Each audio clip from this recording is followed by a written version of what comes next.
Assalamualaikum warahmatullahi wabarakatuh. Nama saya Muhammad Kevin Al-Hajid dengan NIM 081911733074 dari program studi teknik biomedis Universitas Erlangga, dan saya akan mempresentasikan jawaban saya terhadap ujian tengah semester rekayasa rehab medis. Berikut soalnya.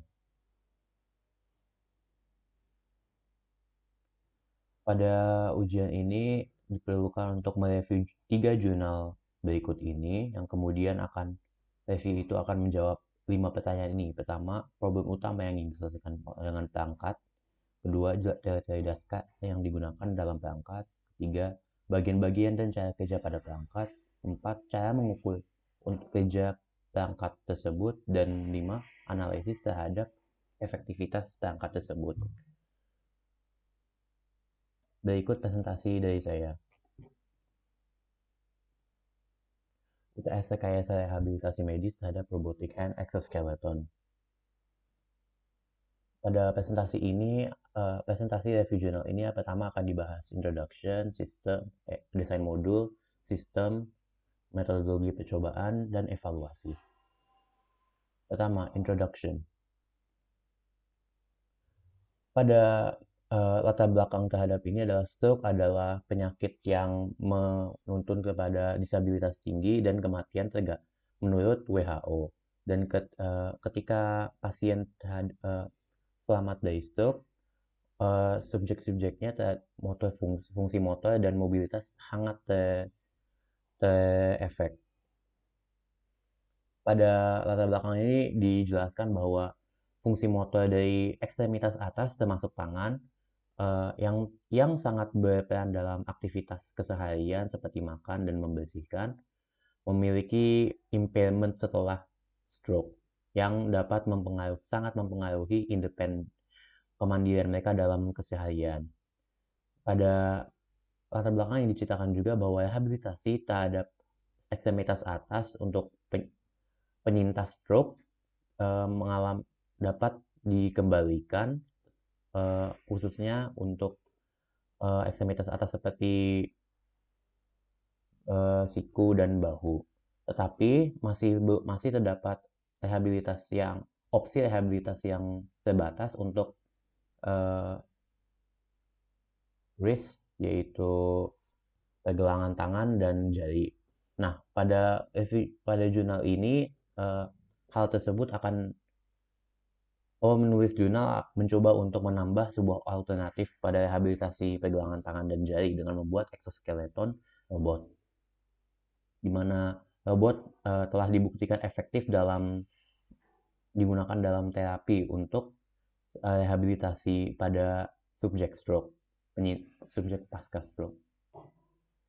Tujuan dari pembuatan exoskeleton robotik ini adalah membuat sebuah sistem rehabilitasi dengan tangan pasca stroke berbasis sinyal EMG portable yang memungkinkan pengguna untuk menggenggam dan merasakan objek secara nyata. Kemudian akan lanjut ke bagian 2, yaitu desain modul exoskeleton secara general. Gambaran desain secara general sesuai dengan tujuan di mana pengguna dapat memegang objek desain dikonstruksi di punggung tangan agar tidak mengkhususkan tangan, jadi dapat menggenggam. Melihat inspirasi dari desain exoskeleton tangan lain, sarungan tangan input VR, desain robotic hand memiliki sistem transmisi dan joint di atas tiap jari untuk mensimulasi gerakan alami dengan satu aktuator linear. Satu aktuatornya tiap jari pada joint di belakang jari sini dapat dilihat di gambar tersebut ada aktuator linear per jari. Kemudian ada sistem joint di atas tiap sendi, yang khususnya pada jari adalah sendi metacarpophalangeal MCP, yaitu joint sendi di mana tulang tangan bertemu dengan jari. Kemudian proximal interphalangeal PCP joint, yaitu di mana joint di antara jari. Dan kemudian desain tersebut mengikuti bentuk tangan. Hal ini agar mempermudah dan menghemat biaya produksi desain. Desain jari exoskeleton tangan ini identik untuk semua jari, sehingga dapat dikonfigurasi ke pengguna yang berbeda-beda dan disesuaikan. Kemudian bagian kerja. Bagian kerja dapat dilihat di sini terdapat robotic hand module, EMG electrode, motor control box, wireless transmitter, baterai, dan wireless control remote system. Nah, cara ini bekerja pertama EMG electrode dipasang kepada pasien kepada dua kelompok otospesifik yang akan dijelaskan di bagian lebih lanjut. Nah, kemudian dari situ akan menyambung kepada motor control box. Motor control box tersebut akan yang motor control box itu berisi microcontroller yang akan menyambung ke wireless transmitter dan kemudian ke robotic hand module. Wireless transmitter tersebut memiliki baterai yang menjadi transmitter wireless terhubung kepada wireless remote control system. Jadi robotic hand module tersebut dapat dikontrol oleh kedua elektroda EMG dari situ dan dari wireless remote control system. Kemudian akan bahas lebih lanjut sebagai kerja sistem dari segi hardware dan software. Yang pertama hardware. Sistem kontrol exoskeleton akan menggunakan PIC 18 microcontroller dengan sumber baterai 12 volt. Pergerakan exoskeleton mengambil input dari EMG yang diletakkan pada kelompok otot abductor pollicis brevis untuk gerakan tangan menutup dan extensor digitorium untuk gerakan tangan membuka. Sistem ini dilengkapi dengan panel LCD yang digunakan terapis untuk memberi perintah kepada modul exoskeleton, seperti yang dijelaskan sebelumnya. Wireless remote control system. Software exoskeleton pada hardware ini, sistem ini lengkap. Software exoskeleton membutuhkan kalibrasi untuk mengukur baseline bagi tiap pengguna. Untuk hal ini diperlukan nilai maximum voluntary contraction tiap individu, yang kemudian akan dijelaskan lebih lanjut softwarenya. Dalam penggunaannya, MVC tersebut digunakan sebagai baseline sinyal EMG yang diterima dari pasien. Dalam penggunaannya, terdapat beberapa mode yang merupakan pertama continuous passive motion CPM, EMG triggered motion, trig, continuous EMG driven motion, cont, dan free running mode free. Setiap mode memiliki fungsinya masing-masing, di mana pada mode CPM, gerakan tangan membuka dan menutup dilakukan secara pasif oleh terapis. Sehingga menggunakan wireless remote control system tersebut yang telah dijelaskan. Pada mode trig exoskeleton akan bergerak penuh ketika nilai sinyal sudah mencapai ambang batas, yaitu 20% dari baseline tersebut, dari otot yang berkaitan. Pada mode cont, exoskeleton akan membutuhkan usaha menerus dari pengguna dalam melaksanakan fungsinya. Dan pada mode free, di mana pengguna seharusnya memiliki kendali lebih lancar terhadap otot, sinyal dari kelompok otot ED dan APB akan dibandingkan satu sama lain untuk melakukan gerakannya. Jika satu yang lebih kuat dari yang lain, maka yang lebih kuat akan dilakukan gerakannya. Misal ED lebih kuat, maka akan dilakukan gerakan sebelumnya, dan APB akan melakukan gerakan sebelumnya. Kemudian lanjut ke metodologi percobaan, yaitu menjelaskan percobaan yang akan dilakukan oleh penerima coba. Dalam percobaan pada makalah berjudul Unintention Driven Hand Function Test Training Robotic System, 2 pasien coba dibutuhkan untuk menjalani 15 sesi penggunaan tangan selama 1,5 jam. Dalam waktu pelatihan 3-5 kali per minggu, selama pelatihan mereka menyelesaikan 2 tugas. Itu pertama untuk mengambil spons bergerak melintasi meja berjarak 50 cm dan dilepaskan. Tugas kedua adalah mengambil spons dan bergerak di antara rak atas dan bawah, terpisah 20 cm secara vertikal dan dilepaskan. Mereka diperlukan untuk berlatih fungsi membuka tangan dan menutup tangan untuk menyelesaikan tugas ini. Percobaan ini dilakukan untuk 2 makalah selanjutnya dengan jumlah nilai coba yang berbeda di antara makalah, menghasilkan nilai yang berbeda dalam metode evaluasi yang digunakan pada tiap makalah. 5. Evaluasi kinerja exoskeleton setelah percobaan dengan pasien. Dan pada ketiga makalah ini ada 3 indeks yang digunakan secara inti, yaitu Vogel-Meyer Assessment Index, yaitu skala yang merupakan indeks untuk menilai gangguan sensori motorik pada individu yang pernah mengalami stroke. Kedua, JAMA Hydraulic Pinch Guard adalah alat evaluasi untuk mengukur kekuatan jari menggenggam dan kemampuan mencubit. 3. Action Research Arm Test, indeks pengamatan yang digunakan dalam bidang perawatan kesehatan untuk menilai kinerja ekstremitas atas dalam penyembuhan stroke dan penyakit lainnya. Yang pertama yaitu evaluasi menggunakan Vogel-Meyer Assessment Index. Pada percobaan dalam ketiga makalah berjudul yaitu an attention driven hand function test, training a robotic system, and EMG driven exoskeleton hand robotic training device on chronic stroke subjects, dan the effects of post stroke upper limb training with an electromyography driven hand robot. Digunakan indeks ini untuk mengukur tingkat dampak stroke. Nah, dalam makalah ini kan digunakan bagian-bagian berbeda dari indeks yang sama.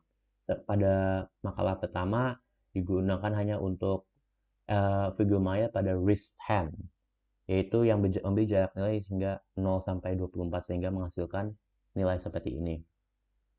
Yaitu subjek A dan subjek B sebelum pelatihan memiliki nilai figur maya 9 dan 7 yang kemudian meningkat menjadi 10 dan 11. Kemudian masih berlanjut dengan menggunakan figur maya index. Pada makalah kedua, indeks tersebut digunakan pada bagian wrist hand. Selain wrist hand, digunakan bagian shoulder elbow. Dengan shoulder elbow memberi jarak nilai 0 sampai 42. Nilai dari keempat bagian tersebut digabung untuk memperoleh nilai figur maya index untuk ekstremitas atas yang bertotal 66 bagi nilai coba yang normal. Hasil percobaan pada makalah 2 menghasilkan nilai seperti ini, yaitu yang wrist hand memiliki nilai 7,83 dan yang shoulder elbow memiliki 21,50, dan nilai ini meningkat setelah pelatihan menjadi 11,83 dan 28. Dari hasil yang diperoleh dapat dilihat terdapat peningkatan yang signifikan dalam rehabilitasi ekstremitas shoulder dan elbow, disertai dengan peningkatan pada wrist dan hand sama seperti makalah sebelumnya. Hal yang terjadi juga dapat dilihat dari hasil pada makalah ketiga, di mana untuk wrist hand terjadi peningkatan 0,0039 dan untuk shoulder elbow terjadi peningkatan 0,0078 pada nilai masing-masing. Kemudian lanjut kepada menggunakan alat JAMA pinch gauge. Pada percobaan dalam makalah berjudul Unintention Driven Hand Function Test Training Robotic System, alat JAMA Hydraulic Pinch Gauge digunakan sebagai metode evaluasi mengukur kekuatan jari dalam menggenggam dan mencubit sebelum dan sesudah percobaan dalam satuan kilogram. Hasil yang diperoleh menunjukkan peningkatan kekuatan dalam aktivitas tersebut pada kedua nilai coba, di mana subjek A yang memiliki grip 10 menjadi setelah pelatihan tetap 10 dan pinch-nya dari 2 menjadi 3. Pada subjek B terjadi peningkatan, yaitu kekuatan grip dalam kilogram dari 10 menjadi 20, dan pada pinch menjadi dari 3, mencubit dari 3 menjadi 6,5. Lanjut menggunakan Index Action Research Arm Test atau ART. Pada percobaan dalam makalah berjudul An EMG Driven Exoskeleton Hand Robotic Training Device on Chronic Stroke Subjects dan The Effects of Post-Stroke Upper Limb Training with an Electromyography Driven Hand Robot, ART merupakan indeks yang mengevaluasi bagian ekstremitas atas dari penugasan tangan yang menahan dan melepas objek dengan bentuk, ukuran, dan berat yang berbeda. Digunakan sebagai metode evaluasi pelatihan dengan exoskeleton. Hasil yang diperoleh dari makalah pertama yang pada EMG Driven Exoskeleton Hand Robot sebagai berikut. Yang pertama memiliki nilai sebelum yaitu 21,83 menjadi 29,67. Hasil peningkatan juga didapat dari makalah yang kedua tersebut, The Effect of Post-Stroke Upper Limb Training with an Electromyography, yang memberi perbedaan nilai 0,001. Percobaan dalam makalah berjudul pada yang tertera menggunakan indeks tambahan dalam mengevaluasi kinerja exoskeleton, yaitu MAS dan Wolf Motor Function Test. MAS mengukur kelenturan otot, dan WMFT Wolf Motor Function Test mengukur kecepatan gerak dan kemampuan fungsional ekstremitas atas saat melakukan tugas sehari-hari. Dari kedua indeks ini juga dilihat peningkatan dari nilai sebelumnya sebelum pelatihan dengan exoskeleton. Dapat disimpulkan dari evaluasi hasil bahwa exoskeleton memberi efek positif bagi nilai coba yang memperbagus nilai yang pada indeks-indeks yang telah digunakan, sehingga dapat dikatakan bahwa efek exoskeleton dalam tujuannya merupakan sebuah sukses. Demikian dari presentasi saya. Maaf jika masih banyak kekurangan. Wassalamualaikum warahmatullahi wabarakatuh.